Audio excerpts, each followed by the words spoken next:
దేవుని యందు చిన్న బిడ్డలందరికీ ప్రైజ్ ది లార్డ్. ఈరోజు వాక్య భాగము లూకాసు వార్త 2వ అధ్యాయము 52వ వచనము. యేసు జ్ఞానమందును వయస్సునందును దేవుని దయయందును మనుష్యుల దయయందును వర్ధిల్లుచుండెను అని వ్రాయబడి ఉంది. అంటే యేసు వర్ధిల్లే విధానం గురించి ఈ వాక్యంలో మనకి ఉంది. ఒకటి, జ్ఞానముతోనూ ఎలా వర్ధిల్లాడు. 2, వయసుతోని ఎలా వర్ధిల్లాడు. 3, దేవుని దయతో ఎలా వర్ధిల్లాడు. 4, మనుషుల దయతో ఎలా వర్ధిల్లాడు అనే వర్ధిల్లే విధానం గురించి మనకి వాక్యమును బట్టి అర్థమవుతుంది. ఈరోజు ఈ 4వ విషయము మనుషుల దయతో ఎలా వర్ధిల్లాడు అనేది తెలుసుకుందాం. అయితే దయ అంటే అర్థం ఏంటంటే అనుగ్రహము అని అర్థం. దయ అంటే నీవు కోరుకుంది నెరవేరటము అని అర్థం. యేసు మనుషుల దయతో ఎలా వర్ధిల్లాడు అనేదే ఇప్పుడు మనము తెలుసుకోవాల్సిన విషయం. యేసు మనుషుల దయతో ఎలా వర్ధిల్లాడు అంటే ఇక్కడ ఒక 3 విషయాల్ని మీతో చెప్పాలనుకుంటున్నాను. ఒకటి, యేసు వాక్యము అందరికీ అర్థమయ్యేలా చెప్పటం వలన ఇక్కడ మనుషుల దయను పొందుకున్నాడు.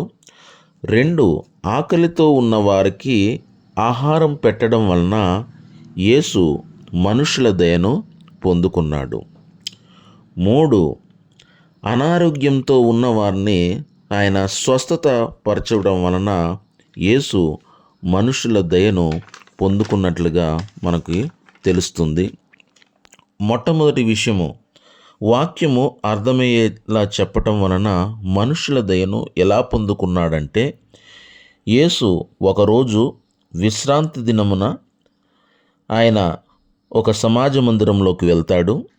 వెళ్ళి అక్కడ ఉన్న లేఖనములు తెరిచి మనుషులకు, అక్కడ ఉన్న సమాజ మందిరంలో ఉన్న వారికి అర్థమయ్యే విధంగా ఆయన వాక్యము చెప్పడం వలన, ఆయన దయగల మాటలతో ఆయన వాక్యము చెప్పటం వలన యేసు యొక్క దయగల మాటలు విని సమాజ మందిరంలో ఉన్నవారందరూ, ఆ వాక్యం వింటున్న వారందరూ ఆశ్చర్యపడతారు. ఆశ్చర్యపడి ఇతను నిజంగా యోసేపు కుమారుడేనా అని చెప్పేసి అడుగుతారు. చూడండి, ఈ విధంగా అందరినీ, అక్కడ ఉన్న వాళ్ళందరినీ ఆ వాక్యము అర్థమయ్యేలా చెప్పి ఆయన ఆకర్షించినట్లుగా, అందరి యొక్క మన్ననలు పొందుకున్నట్లుగా మనము ఇక్కడ తెలుసుకుంటున్నాం. కాబట్టి వాక్యము అర్థమయ్యేలా చెప్పడం వలన ఇక్కడ అందరి యొక్క దయయందు యేసు వర్ధిల్లినట్లుగా తెలుస్తుంది. 2వ విషయానికి వస్తే, ఆకలితో ఉన్నవారికి ఆహారం పెట్టడం వలన. ఒకరోజు యేసు ఒలీవ కొండ దగ్గర వాక్యము చెప్తున్నప్పుడు ఆయన మాటలు విని అనేక వేల మంది అక్కడికి వచ్చారు. నిద్రాహారాలు లేకుండా 3 రోజుల నుంచి ఆ వాక్యము, ఆయన చెప్తున్న వాక్యం వింటూ వాటిల్ని, నిద్రాహారాలను మర్చిపోయారు. అయితే అది గమనించిన యేసు తినుటకు ఆహారం ఏదైనా ఉందా అని అక్కడ ఉన్నవారిని అడిగినప్పుడు, అందులో ఒక స్త్రీ 5 రొట్టెలు 2 చేపలు, చిన్న చేపలు ఉన్నాయని చెప్పేసి ఆయనకి ఇస్తుంది. అప్పుడు యేసు వాటిని ఆకాశం వైపుకు ఎత్తి దేవునికి కృతజ్ఞతాస్తుతులు చెల్లించి, అంటే థ్యాంక్స్ చెప్పి, వాటిని ఒక గంపలో వేసి అందరికీ పంచిపెట్టమని శిష్యులకు ఆజ్ఞయిస్తాడు. ఎప్పుడైతే శిష్యులు దానిని పంచిపెడతారో, ఆ 5 రొట్టెలను 2 చిన్న చేపలను పంచిపెడతా ఉన్నారో, వాటి సంఖ్య పెరుగుతూనే ఉంది, కానీ తక్కువ కావట్లేదు. ఇలా 5 రొట్టెలు 2 చిన్న చేపలు ఆకలితో నున్న ఆ 7,000 మందికి ఆహారముగా పెట్టడం వలన యేసు మనుషుల దయయందు వర్ధిల్లుచున్నట్లుగా మన వాక్యం ద్వారా మనకు తెలుస్తుంది.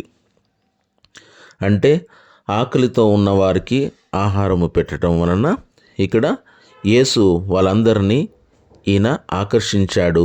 వాళ్ళందరి యొక్క దయను యేసు పొందుకున్నాడు.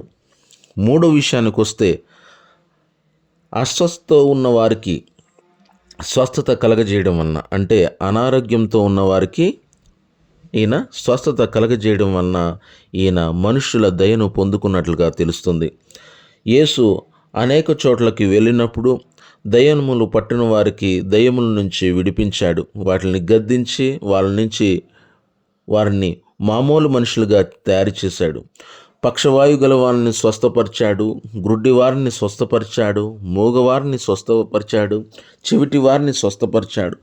ఈ విధంగా యేసు తనకు కలిగిన స్వస్థత వరంతో అనేక మందిని అనారోగ్యం నుంచి విముక్తి చేశాడు. యేసు మంచివాడని, యేసు గొప్పవాడని మనుష్యుల దయందు ఆయన వర్ధిల్లుతూ వస్తున్నాడు. ఈ విధంగా అనారోగ్యంతో ఉన్నవారిని స్వస్థత చేయడం వలన మనుష్యుల దయను యేసు పొందుకున్నాడు. మనుష్యుల దయందు ఆయన వర్ధిల్లుతున్నాడు. చూడండి, మనుషుల దయ యేసుపై కలగడానికి కారణం మూడే విషయాలుగా ఇక్కడ మనం చూస్తున్నాము. ఇంకా చాలా విషయాలు కూడా ఉన్నాయి.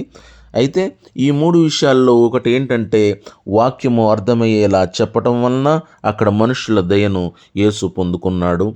2, ఆకలితో ఉన్నవారికి ఆహారం పెట్టడం వలన అక్కడ మనుషుల దయను యేసు పొందుకున్నాడు. 3, అనారోగ్యంతో ఉన్నవారికి ప్రార్థన చేయటం వలన, వారికి స్వస్థత చేయటం వలన, ప్రార్థన ద్వారా స్వస్థత చేయటం వలన యేసు మనుషుల దయను పొందుకున్నట్లుగా మనం చూస్తున్నాం. ఈ విధంగా ఈరోజు మనము కూడా వాక్యాన్ని అర్థం చేసుకుని తెలియని వాళ్ళకి అర్థమయ్యేలా మనము బైబిల్ వాక్యాన్ని కథల రూపంలో వారికి చెప్పాలి. 2, ఎవరైనా ఆకలితో ఉంటే వారి శత్రువులైనా సరే వారికి కడుపు నిండా భోజనం పెట్టాలి. 3, ఎవరైనా ఆరోగ్య సమస్యలతో బాధపడుతుంటే వారి కొరకు ప్రార్థన చేయాలి. ప్రార్థనల ద్వారా వారిని స్వస్థతపరచాలి. ఈ 3 ముఖ్యమైన విషయాలను ఈరోజు మనుషుల దయ అనే మాట ద్వారా మనము తెలుసుకున్నాము. దేవుడు ఈ వాక్యము వింటున్న మిమ్మల్ని అందరినీ దీవించునుగాక. ఆమేన్.